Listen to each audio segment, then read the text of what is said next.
We realized pretty early on that there's a myth about the lone genius designer that's just a myth.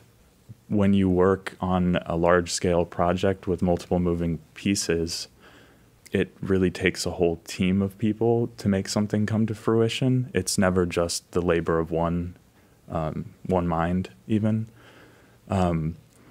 So what we see as being most important to the design process, coming from that background of doing more complicated design, is collaboration. As a young designer, you don't really have a lot of say in the designs that we are participating in. So I think that kind of stemmed the interest in focusing on a lot of the smaller products that we surround ourselves in. And also as architects, you usually can't afford the things that you can design. So by doing these smaller product designs, you can design the things that you actually want and surround yourselves with it, and hopefully other people want it and like it too. Right. We see as play as like the most appropriate ethos through which to address collaborative processes in general. And I think that's where we kind of started with the notion of play.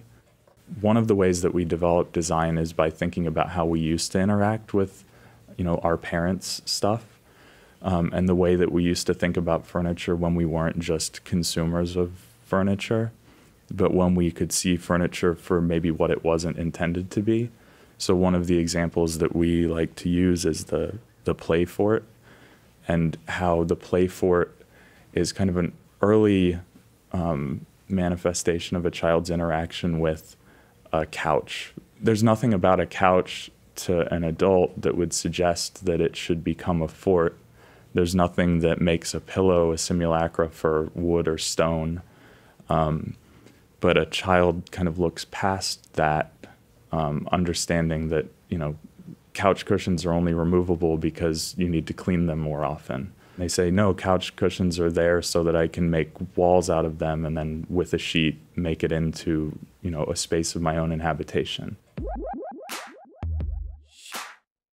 As designers, we're not interested in the mass-produced. I think that's key.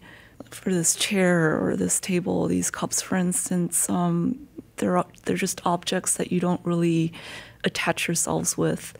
I think we always try to design objects that are carefully considered, and like the materials that we choose are also carefully considered.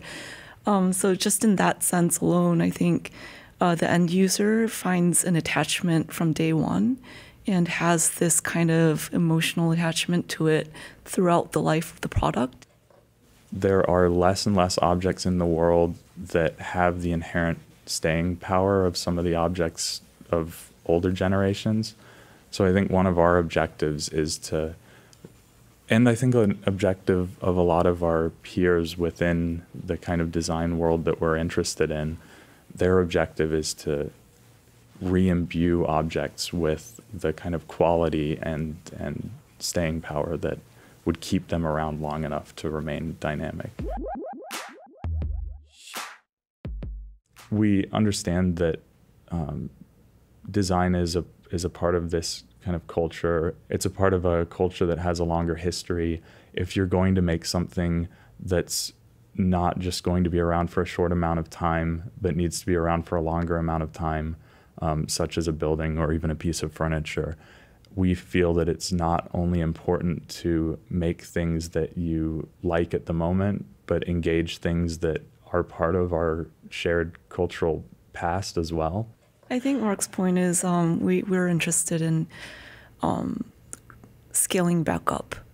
So we've scaled down from architecture, and playing with these scales is, I think, very important to us. So I think we'll just continue to do that throughout our profession. We'll scale up at one moment to like the living environment, to a larger interior environment, and then back down, and we'll just keep playing with scales. Yeah.